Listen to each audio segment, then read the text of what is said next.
ሰላም ጤና ይስጥልን ተመልካቾቻችን፣ የዕለቱን የብሪጅ ሚዲያ ዜናዎች ወደ እናንተ እናደርሳለን። ከዜናዎቹ ጋር ዮምዮ አበበ ነኝ።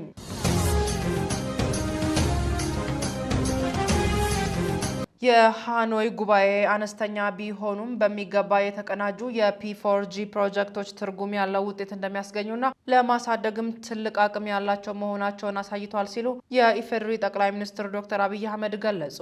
ኢትዮጵያ በ2027 የሚካሄደውን አምስተኛውን የፒ4ጂ ጉባኤ ለማዘጋጀት ችቦውን በመረከቧ ኩራት ይሰማታል ያሉት ጠቅላይ ሚኒስትሩ ይህን እድል በጽናትና በቁርጠኝነት በመያዝ በቪየትናም፣ ኮሎምቢያ፣ ዴንማርክና በኮሪያ ሪፐብሊክ የታየውን ስኬታማ ዝግጅት ውርስ ጨምረን እናስቀጥላለን ብለዋል። ጠቅላይ ሚኒስትሩ በማህበራዊ ትስስር ገጻቸው ላይ ባጋሩት መልእክታቸው ትብብር፣ ፈጠራ፣ አካታችነትና ተግባር በተባሉት የፒ4ጂ አስኳል መርሆች በመመራትም የኢትዮጵያ 2027 ጉባኤ በአረንጓዴ ኢንዱስትሪ ልማት፣ ለአየር ንብረት ለውጥ፣ የማይበገር ግብርናና ብሎም ወጣቶችንና ሴቶችን ማብቃትን የአረንጓዴ ሽግግር ወሳኝ አስፈጻሚ የማድረግ አስፈላጊነትን ትኩረት ሰጥቶ ይዘጋጃል።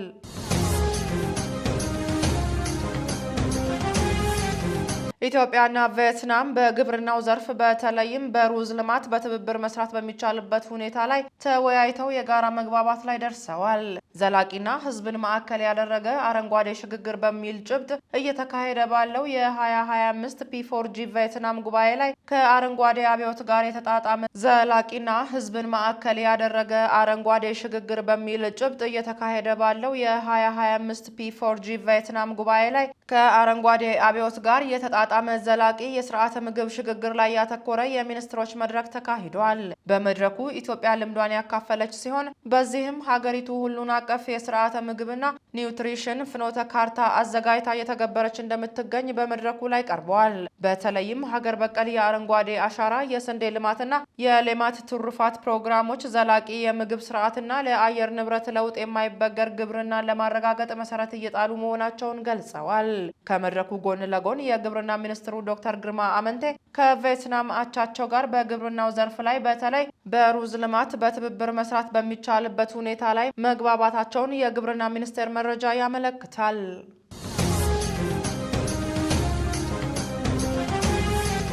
በትግራይ ክልል ተቋርጦ የቆየው የቀድሞ ታጣቂዎች የተሃድሶና መልሶ ማቋቋም ስልጠና ዳግም ተጀምሯል። የአፍሪካ ህብረትና የዓለም አቀፍ ተቋማት ታዛቢዎችና ተወካዮች ለቀድሞ የትግራይ ክልል ታጣቂዎች የሚሰጠውን የተሃድሶና መልሶ ማቋቋም ስልጠና ሂደት ተመልክተዋል። በምልከታው የብሔራዊ ተሃድሶ ኮሚሽነር ተመስገን ጥላሁን፣ በትግራይ ክልል ጊዜያዊ አስተዳደር የሰላምና ጸጥታ ቢሮ ኃላፊ ሌተና ጀነራል ፍስሐ ኪዳኑ፣ በአፍሪካ ህብረት የፕሪቶሪያ የሰላም ስምምነት የቁጥጥር ማረጋገጥና ማስከበር ተልዕኮ ልዑክ ኃላፊ ሜጀር ጀነራል ሳማድ አላዴ፣ አህጉራዊና ዓለም አቀፋዊ የአጋር የልማት ድርጅቶችና የሀገራት ተወካዮች ተገኝተዋል። የብሔራዊ ተሃድሶ ኮሚሽን በትግራይ ክልል ለቀድሞ ታጣቂዎች የሚሰጠው ተሃድሶና መልሶ ማቋቋም ስልጠና ተቋርጦ መቆየቱ ይታወቃል። በመሆኑም የቀድሞ ታጣቂዎችን የማረጋገጥ፣ ዲሞቢላይዝ የማድረግ፣ የመመዝገብና የተሃድሶ ስልጠና በመስጠት ወደ ማህበረሰቡ የመቀላቀል ስራ ዳግም ዛሬ በመቀለ ዩኒቨርሲቲ መጀመሩን ኢዜአ ዘግቧል። በክልሉ የቀድሞ ታጣቂዎችን የዲሞቢላይዜሽን መልሶ ማቋቋም ስልጠና ህዳር 14 ቀን 2017 ዓ.ም መጀመሩ የሚታወስ ነው።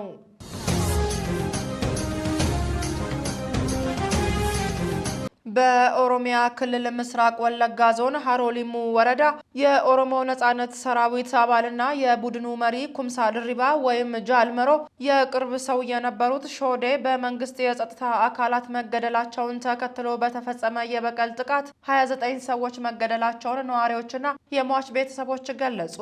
ለደህንነታቸው በመስጋት ስማቸው እንዳይጠቀስ የጠየቁ ነዋሪዎችና የሟች ቤተሰቦች እንደገለጹት መጋቢት 29 ቀን 2017 ዓ.ም በሃሮ ሊሙ ወረዳ ጎርባ ጉዲናና ሱጌ ቀበሌዎች የተፈጸሙት ጥቃቶች የሾዴን ሞት ለመበቀል በኦሮሞ ነጻነት ሰራዊት ታጣቂዎች ተፈጽመዋል ያሉ ሲሆን ከሟች ቤተሰቦች ጋር ዝምድና እንዳላቸው ለአዲስ ስታንዳርድ የገለጹልን በጎርባ ጉዲና ቀበሌ ነዋሪ የሆኑ አንድ ግለሰብ ለአዲስ ስታንዳርድ እንደተናገሩት ከመጋቢት 29 ቀን 2017 ዓ.ም እስከ ሚያዝያ 4 ቀን 2017 ዓ.ም በተፈጸሙ ተከታታይ ጥቃቶች ቢያንስ የ10 ሰላማዊ ሰዎች ሕይወት ማለፉን አስረድተዋል። አክለውም ጥቃቱ የተፈጸመበት አካባቢ በቅርቡ ከኦሮሞ ነጻነት ሰራዊት ከድቷል ተብሎ የተጠረጠረ ግለሰብ የተወለደበት ቦታ እንደሆነ ገልጸው ታጣቂዎቹም ይህ ግለሰብ የቀድሞ የቡድኑ አባል የነበረው ሾዴን በመግደል ተሳትፎ እንዳለው ነው የተናገሩት ተብሏል። ሾዴ በምስራቅ ወለጋ ዞን ሀሮሊሙ ወረዳ ገንጂ አካባቢ ከኮርማ ወንዝ ወደ ሱጊ በሚወስደው መንገድ ላይ በሞተር ሳይክል ተደብቆ ሲጓዝ የጸጥታ ኃይሎች ባገኙት መረጃ መጋቢት 26 ቀን 2017 ዓመተ ምህረት አመሻሽ ላይ መገደሉ የሚታወስ ነው። ነዋሪው የመከላከያ ሰራዊቱ ዘመቻ ከተጠናቀቀ በኋላ ያለውን ሁኔታ ሲያስታውስም የኦሮሞ ነጻነት ሰራዊት ታጣቂዎች ከዚህ ቀደም ከነሱ የተለየውንና ከመንግስት ጋር እየሰራ የነበረውን የቀድሞ አባላቸውን የሾዴን ግድያ ፈጽመዋል ብለው ወዲያውኑ ከሰሱ። ጥቃቱ በአካባቢው ሂርጶ ተብሎ በሚታወቀው በአንድ ቤተሰብ አባላት ላይ ያነጣጠረ ነበር ያሉ ሲሆን ቀጠል አድርገውም መጋቢት 29 ቀን 2017 ዓ.ም የኦነግ ታጣቂዎች ገርባ ጉዲና የተባለች ቀበሌ ገብተው በግምት ከቀኑ 12 ሰዓት ላይ የ12 ዓመት ልጅን ጨምሮ የአንድ ቤተሰብ አባላት የሆኑ 5 ሰዎችን ከቤታቸው በግድ የወሰዷቸው ሲሆን ታጣቂዎቹ ሰዎቹን አፍነው ከወሰዱ በኋላ ድባደን ወደሚባልና ባሸር በመባል ወደሚታወቀው ቦታ ወስደው ገደሏቸው ብለዋል። ዘመድ አዝማድ ስለ ግድያዎቹ ያወቁት እሳቸውና ሌሎች ጥቂት ሰዎች በሚቀጥለው ቀን ጠዋት ወደ ጫካ ሄደው አስክሬኖችን ካገኙ በኋላ መሆኑን ገልጸዋል። ሟቾች ማሞ ሁንዴ ሂርጶ፣ ለሜሳ ቦኮሬ ሂርጶ፣ አዲሱ ተሰማ ሂርጶ፣ ፈይሳ ተሰማ ሂርጶና የ12 ዓመቱ በዳሳ ታደሰ ጌታቸው ቦኮሬ ሂርጶ መሆናቸውን ተናግረዋል። እንደ የሟች ቤተሰብ ገለጻ ተጨማሪ የሂርጶ ቤተሰብ አባላትን ኢላማ ያደረገ ጥቃት ቅዳሜ ሚያዝያ 4 ቀን 2017 ዓ.ም በድጋሚ መፈጸሙን ገልጸዋል። ከጥቂት ቀናት በኋላ የኦነግ ታጣቂዎች ወደ ተጎጂዎች ቤት ተመልሰው ከ11 ዓመት በታች የሆኑ 3 ህጻናትን ጨምሮ 5 ተጨማሪ ሰዎችን አፍነው መውሰዳቸውን ገልጸዋል። በተመሳሳይ ተጎጂዎቹን ወደ ዲባ ጫካ ከወሰዱ በኋላ ገድሏቸዋል ብለዋል። የሁለተኛው ጥቃት ሰለባዎችም ዳጊቱ ኤጀታ ዲባባ የማሞ ሁንዴ ሂርጶ ባለቤት፣ ሶራ ማሞ የ10 ዓመት ልጃቸው፣ ቡልቻ ማሞ የሌላ የ7 ዓመት ልጅ፣ ተረፈ ባባላሚና የ7 ዓመቷ ናሞ አብዲሳ ተብለው ተለይቷል። አክለውም ማሞ ሁንዴ ሂርጶ በቅርቡ መንግስት ባቀረበው የሰላም ጥሪ ቤተሰቡን ከመቀላቀሉ በፊት የኦነግ አባል ነበር ብለዋል። ከአዲስ ስታንዳርድ ጋር ቆይታ ያደረጉ ሌላ ምንጭ በበኩላቸው በገርባ ጉዲና የተከሰቱት ሁለቱን ጥቃቶች መፈጸማቸውን ገልጸው ተጎጂዎች ሚያዝያ 5 ቀን 2017 ዓ.ም መገደላቸውን አረጋግጧል። የቀሩት የቤተሰብ አባላትና ነዋሪዎች አሁንም በከፍተኛ ሀዘን ላይ ናቸው ሲሉ ተናግረው ከጥቃቱ የተረፉት የሂርጶ ቤተሰብ አባላት የታጣቂው ቡድን ተጨማሪ ጥቃት በመፍራት አካባቢውን ለቀው ሄደዋል ሲሉ አክለዋል። አንድ የአካባቢው ነዋሪ ከአዲስ ስታንዳርድ ጋር ባደረጉት ቆይታ በምስራቅ ወለጋ ዞን በሃሮሊሙ ወረዳ በምትገኘው ሱጌ ቀበሌ በኦነግ ታጣቂዎች ተፈጽመዋል የተባለ ሌላ ጥቃት መፈጸሙን ገልጸዋል። እንደ እርሳቸው ገለጻ ጥቃቱ ከታጣቂው ቡድን በመክዳት ተጠርጣሪ ተደርጎ የተወሰደውና ሾዴን በመግደል ተሳታፊ ነው የተባለው የፈይሳ ደሳለ ቤተሰብ ላይ ያነጣጠረ ነበር። አያይዘውም መጋቢት 30 ቀን 2017 ዓ.ም የኦነግ ታጣቂዎች ከሱጌ ቀበሌ የሸሸ የቀድሞ ታጣቂ የቤተሰብ አባላትና ዘመዶች ናቸው ብለው ያመኑትን ንጹሃን ዜጎች መግደል ጀመሩ ሲሉ ገልጸዋል። በዚህም ምክንያት የ2 ዓመት ህፃን ሴቶችና ወንዶችን ጨምሮ 8 የቤተሰቡ አባላትና ዘመዶች መገደላቸውን ጠቁሟል። የአካባቢው ነዋሪ አክለውም በኦነግ ታጣቂዎች የሚፈጸሙ ጥቃቶች በአካባቢው እንደቀጠሉና በዚህም ምክንያት የአቶ ፈይሳ ተጨማሪ 7 ዘመዶች መገደላቸውን ገልጸዋል። እነዚህ ሰዎች ሾዴን ለመያዝ የጸጥታ ኃይሎችን ረድተዋል ተብለው ስለተጠረጠሩ ነው ኢላማ የተደረጉት ሲሉም አክለዋል። በሱጌ ቀበሌ የተፈጸመውን ጥቃት የሚያረጋግጥ ሌላ ምንጭ በበኩላቸው የአንዳንድ ተጎጂዎችን ማንነት ለአዲስ ስታንዳርድ ጠቁመዋል። ከነዚህም ውስጥ ናቾ ደሳሌ፣ አዳሜ ዘለቀ፣ ዳባ ዘለቀ፣ ቢቅልቱ ድሪባ፣ ኢፍቱ ድሪባ፣ ገመዳ ድሪባ፣ ድሪባ ተስፋዬና ሹካሬ ገመቹ ይገኙበታል። አክለውም በአቅራቢያው በሚገኝ መንደር 2 ተጨማሪ ግለሰቦች በቀለ ጎንዶር ገማዳና ጆቴ በቀለ መገደላቸውን ገልጸዋል። ይሁን እንጂ ግድያው በትክክል ከምን ጋር እንደሚገናኝ እንደማያውቁ ተናግረዋል። በኦነግና በመንግስት መካከል በዳሬ ሰላም በተካሄደው ድርድር ላይ የተሳተፉት አንድ ከፍተኛ የኦነግ ተወካይ እንዳሉት ሾዴ በታንዛኒያ የጃልመሮ የግል ጠባቂ በመሆን በሰላም ንግግሩ ተሳትፈዋል።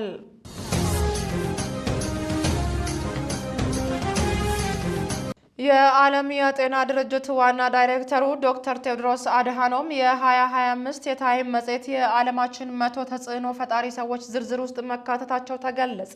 ዶክተር ቴድሮስ አድሃኖም ይህንን አስመልክተው በማህበራዊ ትስስር ገጻቸው ባሰፈሩት ጽሑፍ በዝርዝር ውስጥ መካተቴ ጤና ለሁሉም የሚለው ዓላማን ለማሳካት ቀን ከሌሊት በከተማ በገጠር እንዲሁም ግጭቶች በሚካሄድባቸው አካባቢዎች ስራቸውን ለሚሰሩ የሙያ አጋሮቼ እውቅና የሚሰጥ ነው ሲሉ አስታውቋል። ዶክተር ቴድሮስ አድሃኖም ዓለም አቀፉን የጤና ገጽታ የቀየረ ባለራዕይ መሪ፣ በሳይንስ ላይ የተመሰረተ ውሳኔ ለመስጠት ያላለሰለሰ ድጋፍ የሚያደርጉ ሲሉ በመጽሔቱ ላይ ስለ ዶክተር ቴድሮስ ምስክርነታቸውን ያሰፈሩትና ፈንጣጣ ከዓለማችን እንዲጠፋ ከፍተኛ አበርክቶ ያደረጉት ኢፒዲሞሎጂስቱ ፕሮፌሰር ላሪ ብሪሊያንት ገልጿቸዋል። የአሜሪካው ፕሬዝደንት ዶናልድ ትራምፕ፣ ኤለን መስክ፣ የእንግሊዙ ጠቅላይ ሚኒስትር ኬር ስታርመርን በመጽሔቱ የዓመቱ 100 ተጽዕኖ ፈጣሪዎች ዝርዝር ውስጥ ከተካተቱት መካከል ይገኙበታል።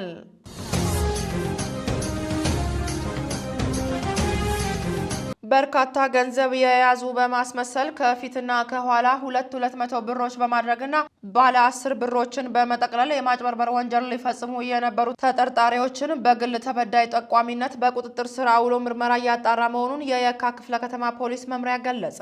ግለሰቦቹ ሆን ብለው በመዘጋጀት በርከት ያለ ገንዘብ የያዙ ለማስመሰል በ200 ብሮች የተጠቀለሉ ባለ 10 ብር ኖቶችን በመያዝ የተለያዩ የማታለያ ዘዴዎችን በመጠቀም ሰዎች ላይ የሚያዩትን ጌጣጌጥ ለው በገንዘብ ለመቀየር ካልሆነም የበለጠ ገንዘብ የሚያገኙበትን ዘዴ ይፈጥራሉ። ተጠርጣሪዎቹ በተለያዩ ቦታዎች ላይ እየተንቀሳቀሱ የሚፈጽሙት የወንጀል ድርጊት መሆኑን ፖሊስ በምርመራው አረጋግጧል። ሚያዝያ 8 ቀን 2017 ዓ.ም በተመሳሳይ የወንጀል አፈጻጸም ሙከራ በየካ ክፍለ ከተማ ወረዳ 4 ልዩ ቦታው ዳግማዊ ሚኒሊክ ሆስፒታል በፖሊስ ቁጥጥር ስር ውለዋል። ዳንኤል ታደሰና ታዬ ዋቅጅራ የተባሉ ተጠርጣሪዎች ከላይና ከታች በባለ 200 ብር ኖት የተሸፈነና መሃሉ በባለ 10 ብር ኖት ጥቅልል የተዘጋጀ ገንዘብ በመያዝ በሆስፒታሉ እናቷን እያስታመመች የነበረችና መድኃኒት ለመግዛት የወጣችን ግለሰብ በማግባባት የታወቁ ስፔሻሊስት ዶክተሮች መሆናቸውን በመግለጽ ለማጭበርበሪያነት የያዙትን ጥቅልል ብር ካሳዩት በኋላ በ10 ብር እንዲቀይሯት ይጠይቋታል። ሁኔታቸው ያላማራት የግል ተበዳይም የግለሰቦችን ሁኔታ በመጠራጠር ጩኸት ታሰማለች። ግለሰቦቹም ወዲያውኑ በአካባቢው ማህበረሰብ ትብብር በፖሊስ ቁጥጥር ስር ይውላሉ። በምርመራው ለማረጋገጥ እንደተቻለው የግል ተበዳይ በፍጥነት ነቅታባቸው ባይያዙ ወደ ባንክ ወይም ወደ ኤቲኤም ይዟት በመሄድ ከዚህ በፊት እንደሚያደርጉት ገንዘብ ሊያስወጧት እንደነበርም ፖሊስ ገልጿል። የግል ተበዳይ ለፖሊስ በሰጠችው ጥቆማ መነሻነት ምርመራው የቀጠለ ሲሆን ከሳምንት በፊት በተመሳሳይ ወንጀል አፈጻጸም የጣት ቀለበት የተወሰደባት ሌላ ግለሰብ መረጃ ለመስጠት ወደ ፖሊስ ጣቢያ እንደመጣች ታውቋል። ሌሎች ተመሳሳይ ወንጀሎች ተፈጽመውብናል የሚሉ ለየካ ክፍለ ከተማ ፖሊስ መምሪያ መረጃ መስጠት እንደሚችሉ ፖሊስ አስታውቋል። ወንጀል ፈጻሚዎች የተለያዩ የማጭበርበሪያ ዘዴዎችን በመጠቀም ወንጀል ሊፈጽሙ እንደሚችሉ ታሳቢ በማድረግ በማንኛውም እንቅስቃሴያችን ትኩረት ሊለየን አይገባም ሲል የአዲስ አበባ ፖሊስ ጠቅላይ መምሪያ መልእክቱን አስተላልፏል።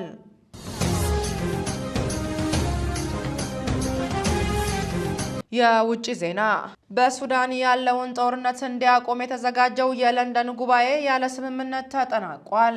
በሱዳን ስላለው የሰብአዊ ድጋፍና ጦርነት ማቆም ስለሚቻልባቸው ፖለቲካዊ መንገዶች ለመምከር በለንደን የተዘጋጀው ጉባኤ ኢትዮጵያ የብሔራዊ መረጃና ደህንነት ዳይሬክተር ጀነራል አምባሳደር ሬድዋን ሁሴን በሚመሩት ልዑክ አማካይነት የተወከለች ሲሆን ሌሎች 14 ሀገራትና ድርጅቶችም ተሳትፈዋል። ኢትዮጵያ በጉባኤው ላይ ሱዳን የምትመራውና የራሷ የሆነ የሰላም ሂደት ያስፈልጋታል የሚል አቋም ያንጸባረቀች ሲሆን ሁሉንም ኃይሎች ያካተተ የሰላም መንገድና አማራጭ እንደሚያስፈልግ በማንሳትም የንጹሃንን ደህንነት ለማረጋገጥ አስቸኳይ የሆነ ዘላቂ የተኩስ አቁም ሊደረግ ይገባል ብላለች። የዓለም አቀፉ ማህበረሰብ ለሱዳንና የሱዳን ስደተኞችን ለተቀበሉ ጎረቤት ሀገራት ድጋፍ ሊያደርጉ ይገባል በማለትም የሰብአዊ እርዳታው ባልተቋረጠ መልኩ ለዜጎች እንዲደርስ ከተፋላሚ ኃይሎች ጋር በቅርበት መወያየት እንደሚገባ ማስረድታለች። ኢትዮጵያ የሱዳን የፖለቲካ ሽግግር በሱዳናውያን መመራት አለበት ስትል አቋሟን ባንጸባረቀችበት በለንደኑ ጉባኤ አጋር ሀገራትና ቀጠናዊ ድርጅቶች ይህንን ሽግግር በማሳለጥ ሊያግዙ እንደሚገባ ያነሳች ሲሆን በተጨማሪም ለሱዳን የሚደረገው የሰብአዊ ድጋፍ መጨመር አለበት ያለችው ኢትዮጵያ በሱዳን ዘላቂ ሰላም እንዲረጋገጥ ድጋፏን እንደምትቀጥል አስታውቃለች። በጉባኤው ላይ የተሳተፉት የአረብ ሀገራት የተለያየ ሀሳብ ማንጸባረቃቸው የተዘገበ ሲሆን ግብጽና ሳውዲ አረቢያ ከተባበሩት አረብ ኤሚሬቶች ጋር የተለያየ ሀሳብን አንጸባርቋል። የሳውዲና ግብጽ ባለስልጣናት በሱዳን ጦር የሚመሩትን የሱዳን ተቋማትን እውቅና ሲሰጡ የተባበሩት አረብ ኤሚሬቶች ደግሞ የፈጥኖ ደራሽ ኃይሉም ሆኑ የሱዳን ጦር የሱዳንን ሕዝብ አይወክሉም ብላለች። ሳውዲ አረቢያ ትናንት የፈጥኖ ደራሽ ኃይሉ አቋቋምኩት ያለውን መንግስት ያወገዘች ሲሆን ግብጽም የሱዳን ጦር ለሚመራው መንግስት ድጋፏን አሳይታለች። ግብጽ ከ2021 የሱዳን መፈንቅለ መንግስት ጀምሮ በሱዳን ጉዳይ ጉልህ ሚና እየተጫወተች እንዳለ ሲዘገብ ቆይቷል። ከሳውዲ አረቢያ ጋር በመሆንም የጀነራል አብዱል ፈታህ አልቡርሃንን ጦር ስትደግፍ ነበር። የተባበሩት አረብ ኤሚሬቶች የጀነራል ዳጋሎን ኃይል እንደምትደግፍ እንዲሁም የድሮን መሳሪያን በማቅረብና በዳርፉር የዘር ጭፍጨፋ በመሳተፍም በዓለም አቀፉ ፍርድ ቤት በሱዳን ክስ እንደተመሰረተባት ይታወሳል። የሱዳን መንግስት ከጉባኤው በፊት ባወጣው መግለጫ በጉባኤው ላይ እንዲካፈል ባለመጋበዙና በጦርነቱ የፈጥኖ ደራሽ ኃይሉን በመደገፍ የተሳተፈችው የተባበሩት አረብ ኤሚሬቶች በመጋበዟ ቅር መሰኘቱን ገልጾ ነበር። ጉባኤው ባለመስማማት ከተበተነ በኋላ በካርቱም የሚገኙት የግብጽ አምባሳደር ከፕሬዝዳንት አልሲሲ የተላከን ለጀነራል አብዱል ፈታህ አልቡርሃን ግብጽን እንዲጎበኙ የሚጠይቅ የግብዣ ደብዳቤን ለጀነራሉ የሰጡ ሲሆን ጀነራሉ የጉብኝት ግብዣውን መቀበላቸውን አምባሳደሩ ገልጸዋል። በርካታ ቀጠናዊና ዓለም አቀፋዊ ተዋናዮች ያሉበት የሱዳን ጦርነት ሶስተኛ ዓመቱን መቁጠር ቢጀምርም አሁንም ነገሮች እየተካረሩና እየተወሳሰቡ ከመቀጠል ውጪ የሰላም ጭላንጭሎች አይታዩም። ከ13 ሚሊዮን ሰዎች በላይ ያፈናቀለውና በሺዎች የሚቆጠሩ ሰዎች ሕይወትን የቀጠፈው ጦርነት የዓለም ከፍተኛውን ሰብአዊ ቀውስ እያስተናገደ ቀጥሏል።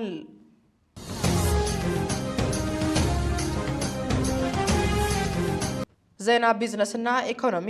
ኢትዮጵያና ኬንያ የንግድ ግንኙነታቸውን ለማሳለጥ የሚያስችል ስምምነት ተፈራረሙ።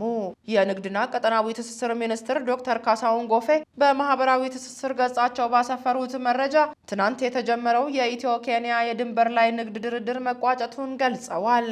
በዛሬው ዕለት ከኬንያ ንግድ ኢንቨስትመንትና ኢንዱስትሪ ሚኒስትር ሊ ኪንያንጁ ጋር የትግበራ ስምምነት መፈራረማቸውን አመላክቷል። ስምምነቱ የሁለቱን ሀገራት የንግድ ግንኙነት በሚያሳልጥ አግባብ የተፈረመ መሆኑን የገለጹት ዶክተር ካሳሁን በድንበር አካባቢ የሚገኙ ህዝቦች የመሰረታዊ የዕለት ፍጆታ ያለምንም የአቅርቦት ችግር እንዲያገኙ የሚያስችል እንደሆነም ጠቁመዋል።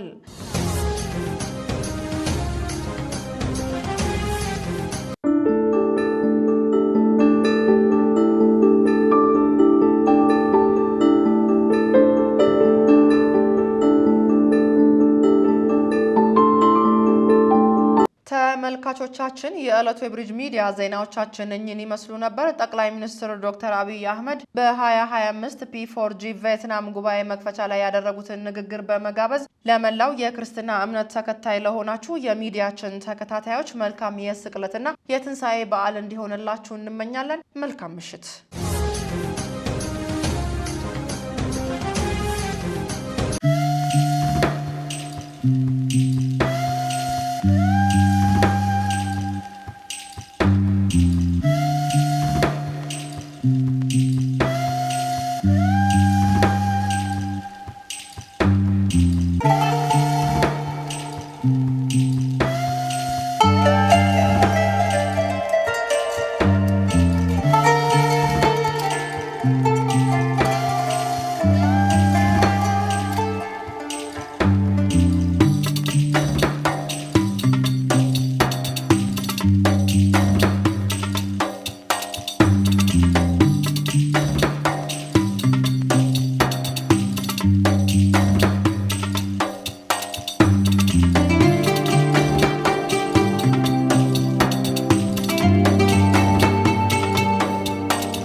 Your Excellency Fa Mingqing, Prime Minister of the Socialist Republic of Vietnam, Your Excellency To Lam, General Secretary of the Communist Party of Vietnam, Your Excellency Amina Mohammed, Deputy Secretary General of the United Nations, distinguished delegates, ladies and gentlemen. Let me begin by extending my sincere appreciation to the government of the Socialist Republic of Vietnam for hosting the fourth P4G summit in this historic city of Hanoi. Prime Minister Pham Minh Chinh, I commend you for your distinguished leadership and Vietnamese continued commitment to our global partnership.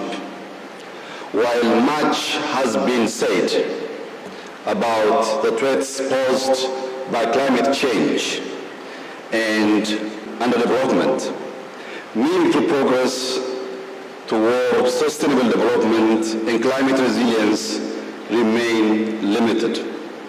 Today, we are confronted with a critical choice: to pursue a path of practical, inclusive action that addresses the needs of the most vulnerable, those who overly endure the devastating consequences of climate change.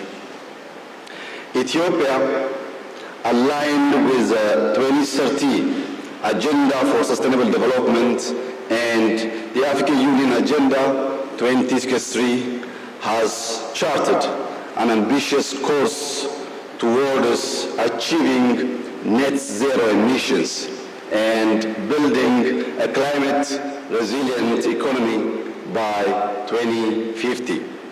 This ambition has been translated into concrete policy measures reflected in our national development plans and further operationalized through green strategy and initiatives.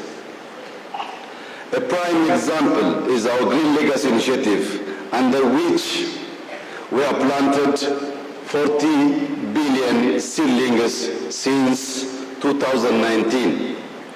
At the world's largest afforestation program, it annually mobilizes more than 20 million citizens across the country.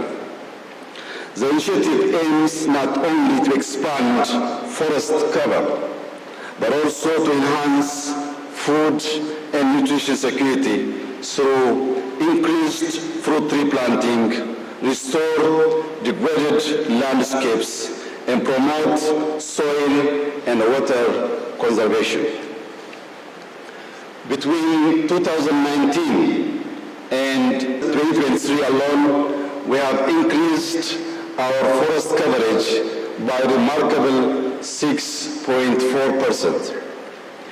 In power, we are making significant investments to expand and diversify our renewable energy portfolio. Currently, Ethiopia derives 98% of its energy from hydropower, wind, and solar sources. The Grand Ethiopian Renaissance Dam stands as a symbol of our commitment to sustainable development, delivering social, economic, and environmental benefits both nationally and across the region. To further translate policy into climate-resilient action, we have introduced forward-looking reforms in the transport sector, including a ban on the import of fuel-based cars alongside incentives to manufacture and adopt electric vehicles. Our urban development strategy is also evolving toward green and smart city models. This is particularly evident in the nationwide Corridor Development Program, which aims to transform urban and rural centers into sustainable, livable space that enhance the well-being of our citizens. Excellencies, achieving the Sustainable Development Goals and fulfilling the targets of the Paris Agreement require a reimagined approach to global partnership. Now, more than ever, climate action must be matched with tangible, targeted support for countries most vulnerable to the harsh effects of climate change. In this light, I would like to point out the following 3 action points. First and foremost, we must recognize that adequate, predictable, and sustainable financial resources are the cornerstone of effective climate action. I reiterate Africa's call for $1.3 trillion USD under the new collective quantified goal on climate finance, an amount that represents only a baseline given developing countries' projected needs of nearly $6 trillion USD by 2030. Second, we must significantly scale up investment in energy development across Africa. The continent is home to the world's largest carbon sink and other vital forest ecosystems. To protect these vital resources, we must move away from the current reality where Africa gets only 2% of the world's $60 billion energy investment and work toward reaching 20% by 2030. I urge all stakeholders to collaborate in providing the necessary financing and technology to support energy projects under Africa's development program by 2030. Third, urgent action is needed to combat biodiversity loss, deforestation, and desertification, and to restore degraded lands. We must support local and indigenous conservation efforts, such as the Green Legacy Initiative, by fulfilling financial commitments for biodiversity in developing countries and establishing fair benefit-sharing mechanisms. These programs should also promote alternative livelihoods and enhance agricultural productivity. Finally, I reiterate Ethiopia's commitment to collective action on climate and sustainable development. I also urge P4G members to prioritize cross-regional coordination and address any leadership gaps in climate action. We must set ambitious goals for the 30th COP in Brazil. Let me take this opportunity to commend all members and partners for their shared commitment over the past 7 years. I thank you.